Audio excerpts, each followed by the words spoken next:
I think it's time we have the conversation. The person who has been appointed the role of the quote unquote office siren, you have to be prepared for what you're coming up against. So I've addressed the quote unquote office siren a couple of months ago when it first went viral.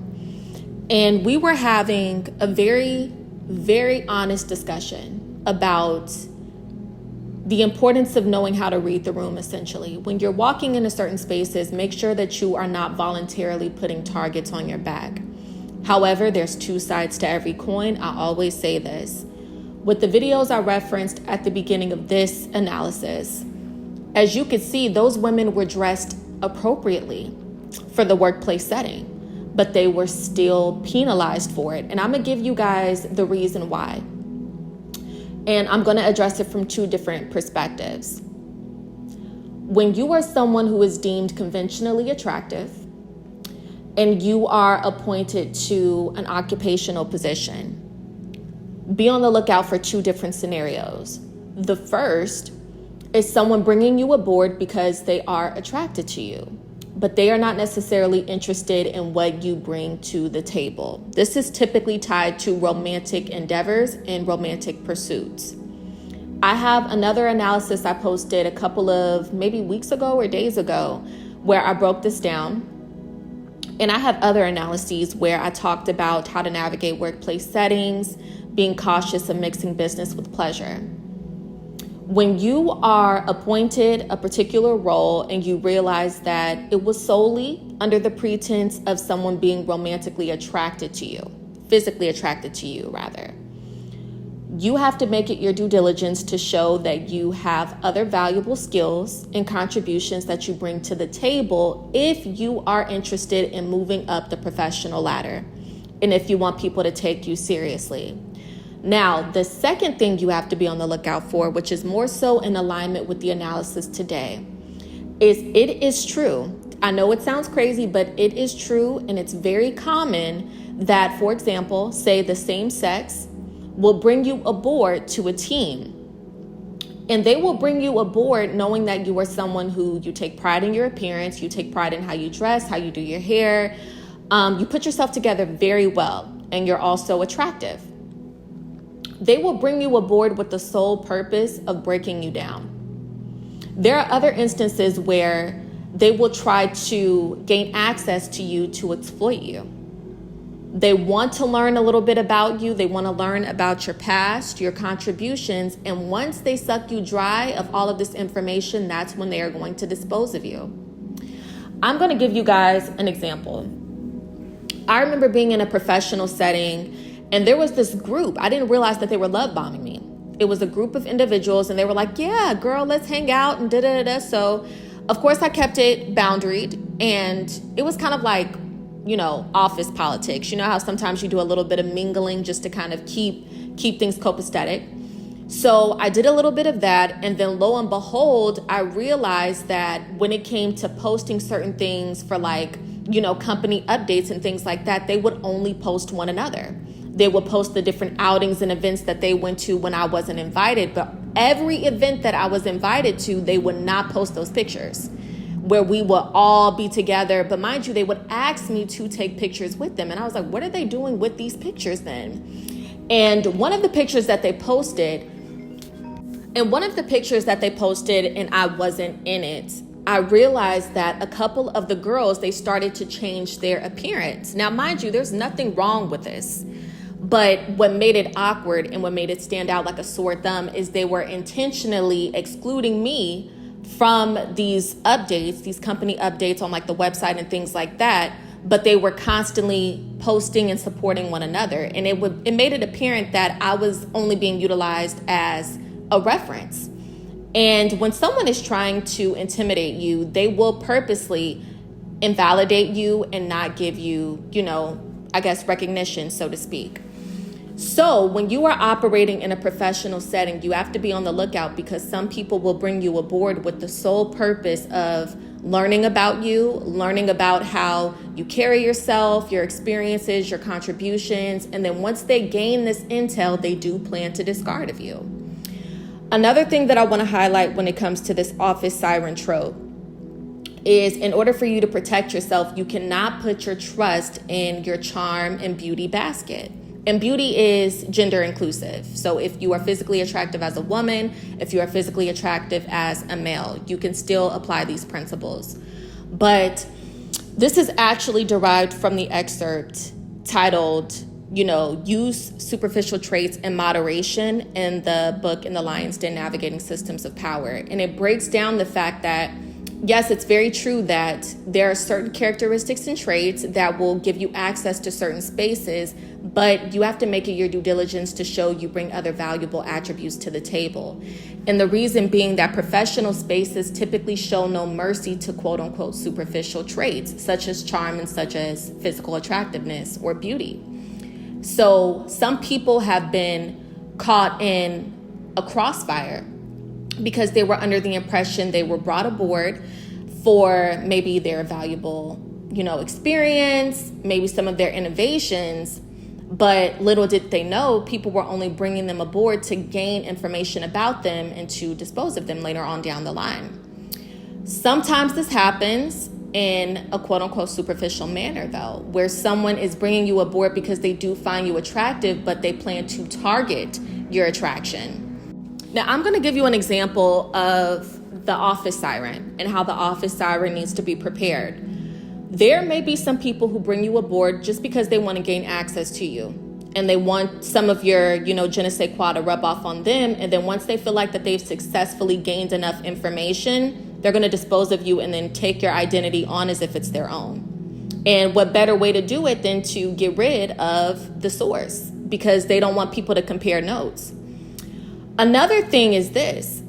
Some people will see that you are well put together, you have potential, and they will gain access to you, or they will give you a role or a position with the sole purpose of sabotaging you. Have you all seen that trend where people were posting on TikTok? It was going viral on TikTok, where people were showing before and afters of how they looked before they got a position, and then the after of how they looked once they had been working in that position for some time. And they looked drastically different. So in the beginning, they were, filled with vitality. They looked vibrant. They looked plump, for lack of better words, just very bright. And, they had life in them. And you could see it in their eyes. You could see it in their appearance, very well put together. And then as time went on, they showed that they looked disheveled. They looked drained. They looked dull. You know what I mean? Their skin kind of looked withered away. And some people, I think this is how they put it in the trend. They said, when your job makes you ugly, that's what they put. And I was like, oh my gosh, but it was a whole thing where people were putting in the TikTok, trend, their before and afters. And it was a whole thing that people were like, oh my gosh, I went through this too. I went through the same exact thing. And I want to let people know this is intentional.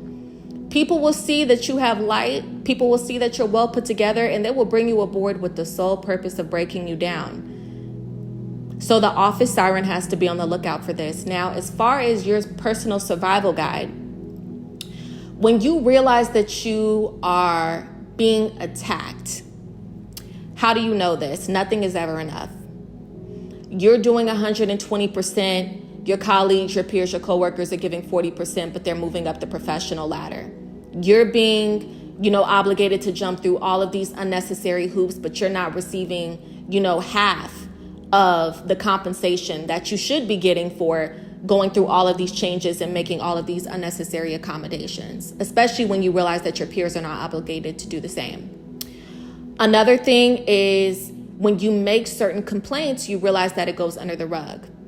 People are not, reprimanded. People do not face consequences for coming up against you, for gossiping about you. There's no order.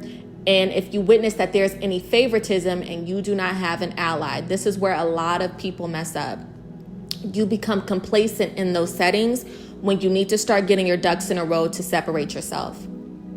And a lot of the time, this is tied to this concept. I feel like it's a societal concept, societal conditioning, that resilience means you have to stay in places where you do not see return on investment. That's one of the most, that's one of the most foolish things that I think a person can do. Because when someone is showing you they are more dedicated to your demise and your downfall, what would make you think that you trying harder and you prolonging your welcome in that space is going to be productive to you? If anything, you're giving this person ammunition to continue to milk the clock on you and sabotage you. So when you pick up on these professional red flags, start getting your ducks in a row to move elsewhere. Once you pick up on professional red flags and you realize you are being targeted because people may be intimidated by you, there may be some feelings of jealousy and envy that come to the surface. They may be competing with you. Start putting it in your mind that this has officially become a stepping stone. This professional opportunity has become your stepping stone and not your forever. This is not where you're going to invest your 401k, your Roth IRA, none of that. Because in order for you to stay within a company comfortably, and if we're being honest, there are some cases where the rug will still be pulled under you or from under you for other reasons. And it's valid reasons, such as the company is unable to keep staff, so they have to do downcutting. Some companies file for bankruptcy. But if we're just talking about interpersonal, dynamics, if you do not have any allies, you should not be investing your eggs in this basket. This basket has holes in it. So you have to start perceiving it as a stepping stone for another opportunity. Okay? So that's one of the first things that an office siren has to come to terms with. If you have no ally in this professional space, this will not be your forever position. Okay? Another thing that you have to prepare for, do not lean on your looks. When someone is targeting you, now you have to kind of perform a balancing act in this case. Do not give them what they want by watering yourself down, but you also cannot give them ammunition to discredit you and have other people thinking the only thing you bring to the table is your looks. That's unacceptable. Because if people are under the impression that's the only thing you're relying on, you will be kicked out of spaces just as quickly as you were given a position. So with that being said, you have to make sure you are on your P's and Q's. If you're dealing with someone trying to sabotage you, make sure that you are documenting everything. Documentation is your best friend. People can't run from receipts. I remember I was in an environment and someone kept utilizing it as a joke when I kept saying, no, I have documentation, I have proof. And I remember one of my peers at the time, they said it in a joking manner, like in a group setting. And all it did was it verified that there was a lot of unprofessionalism going on, because a conversation I was having with supervisors, off the record, how would a peer and a colleague of mine know what kind of conversations I'm having with supervisors? Instances like that, you have to be able to read the room and put the pieces together. When you're operating in a space and it's filled with corruption and favoritism and allegiance. Okay, when you are in a professional setting and allegiance is more important than performance, get out of Dodge. You are not going to get far in that arena. Okay, because they prioritize who kisses up to them and who bows down to them than the person who is showing up and actually doing the work. I'll never forget, there was a person in a professional setting. There were a couple of crazy instances that I've had. One of the people said in the group, they said, well, it's not about how well you perform. And then lo and behold, a couple of months later, they started to penalize people for their performance. So there were all kinds of discrepancies, the moving of the goalpost, another red flag. I remember there was another meeting that I had in a professional sector, and the person kept commenting about my looks. And I said, oh, no wonder we're not able to get far. You don't take me seriously. So as I stated before, just to substantiate the point that I made, when you are in an environment where someone is more so fixated on your appearance and they're letting it get in the way of your performance, start getting your ducks in a row to separate yourself, because people are going to sabotage you and they're going to try to make a laughing stock out of you to humble you because they may be intimidated by some other characteristics that you have. Now, this is another hot take, and you have to be on your P's and Q's for this one as well. When you are someone who is attractive, they will send you bait.